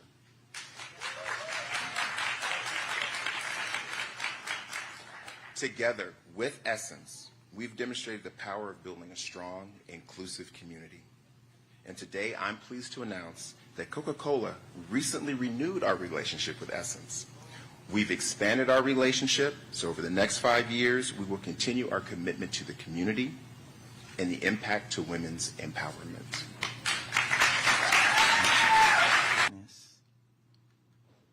And the Dennis family, Mary Dennis, Uncle Raja, Uncle Emmett, and all the others that are here, entrusted me with a sacred cultural treasure. That it was important for the family to ensure was back in Black hands so it could serve Black bodies, minds, and spirits. And the honor of being entrusted with that is great. But what's more important is what Rich Lou Dennis and the Dennis family did for us. They don't like the recognition. They don't like being called out because they operate with servants' hearts. But what we're not going to do is let this moment continue without doing our part to thank them with what we communally accept as applause for the Dennis family.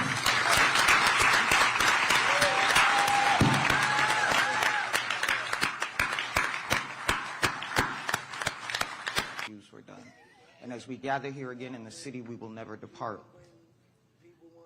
We have the opportunity for the first time to have our festival be live and virtual, so that our global diasporic community can be with us even if they ain't with us. And we can be with them even if we're not with them. And what that unlocks is the power that Black joy needs to fuel so we can return Blackness to greatness in the way we should have always had it.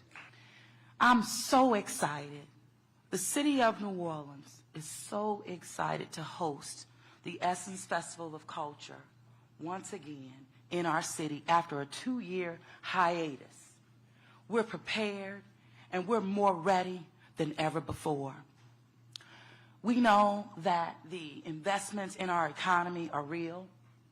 We know that over 90% of our hotels and motels are, the occupancy mirrors that of 2019. But we also understand that that's only a snapshot. That doesn't capture folks who will be in short-term rentals or coming and staying with family and friends or in dorm rooms and the like. The investment and the impact on our economy is truly appreciated, and it truly does meet us where our needs are in our community. But make no mistake about it,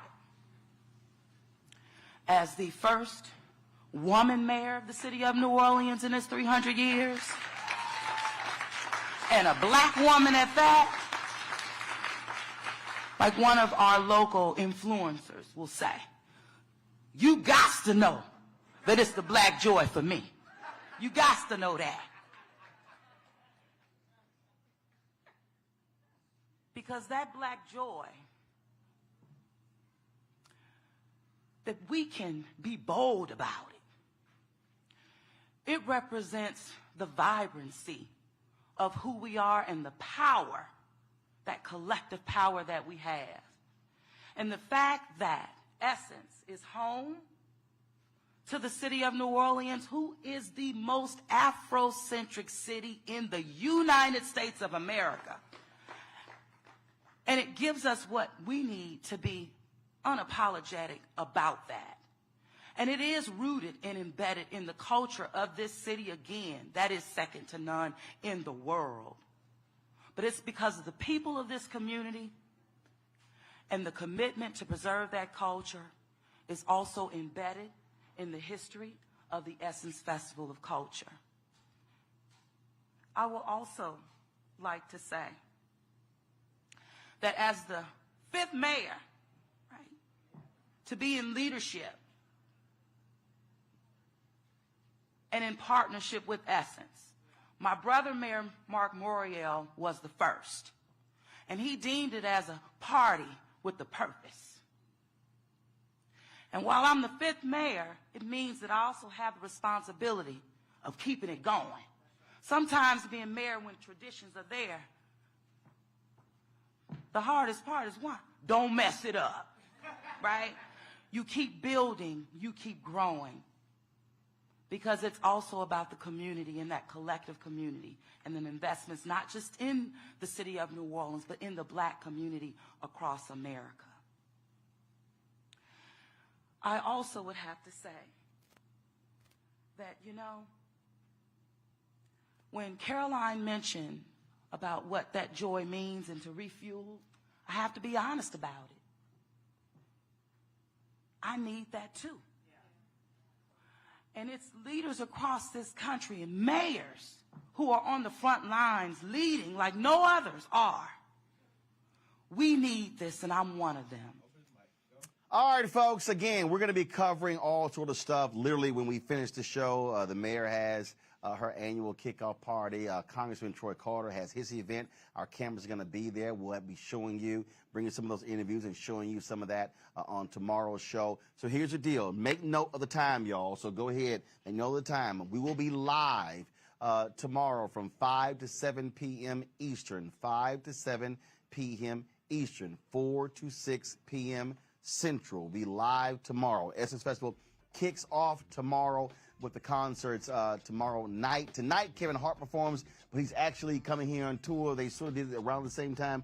That's really not a part of the Essence Festival, but it is happening, of course, in the same places. So, again, we're going to have a live show, an Essence Festival show brought to you by Coca-Cola tomorrow, 4 to 6 Central, 5 to 7 Eastern. And so we'll be showing you all things that happen on Friday.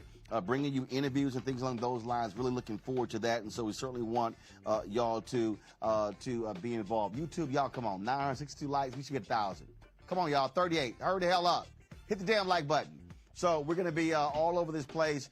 Crews all over. Melanie Campbell's group, the Black Women's Roundtable, they have an event tomorrow. Our cameras will be there recording that. We'll be restreaming that event later, but we're going to be, again, there recording that event. And so we're going to have live interviews during the show. We're going to have giving you a sense of, again, what's happening all around in New Orleans for Essence Fest. And so if y'all looking for the best coverage, you can't be here in New Orleans, this is a place that you want to come, the Black Star Network. Again, you can access this on our app, the Black Star Network app. Download it, all platforms, Apple phone, Android phone, Apple TV, Android TV, Roku, Amazon Fire TV, Xbox One, Samsung Smart TV.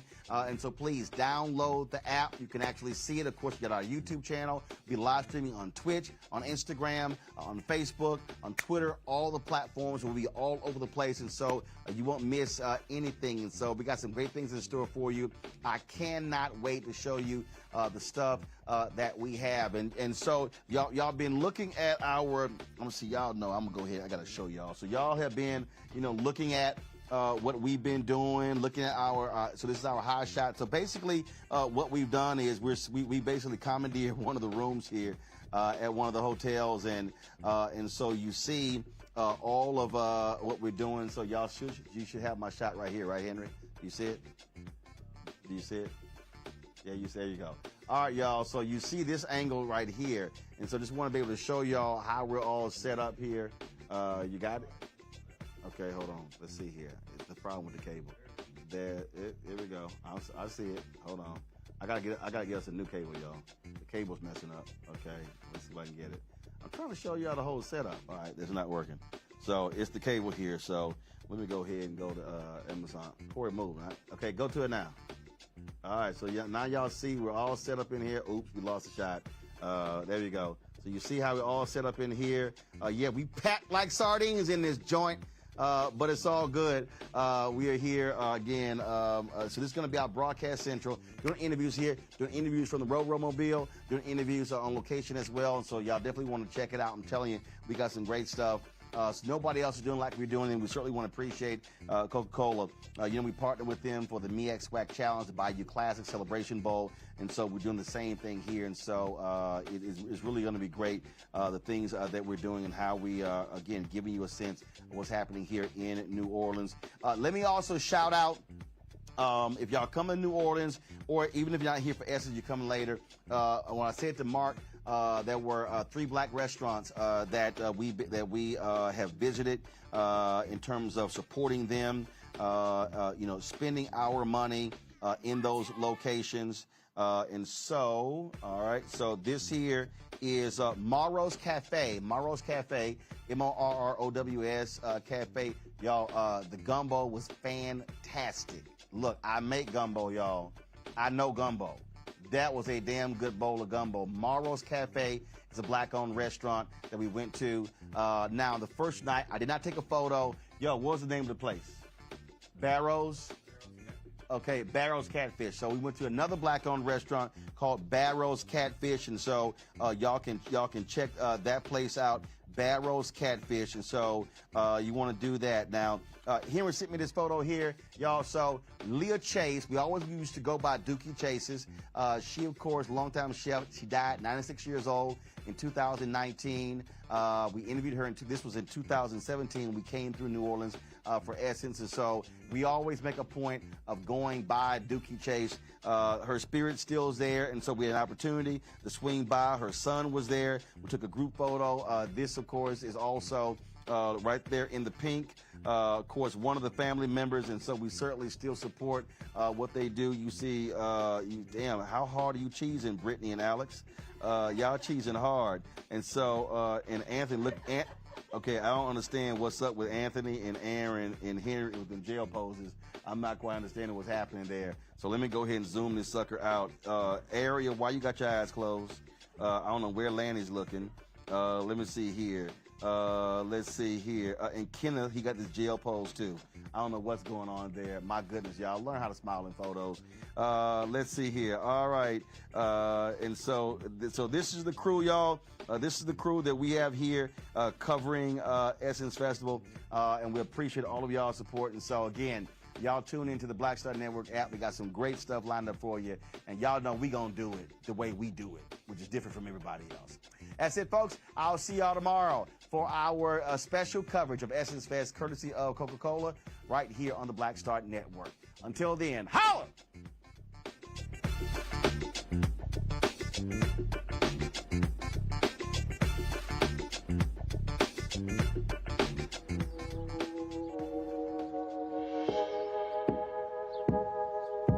Hold fast to dreams.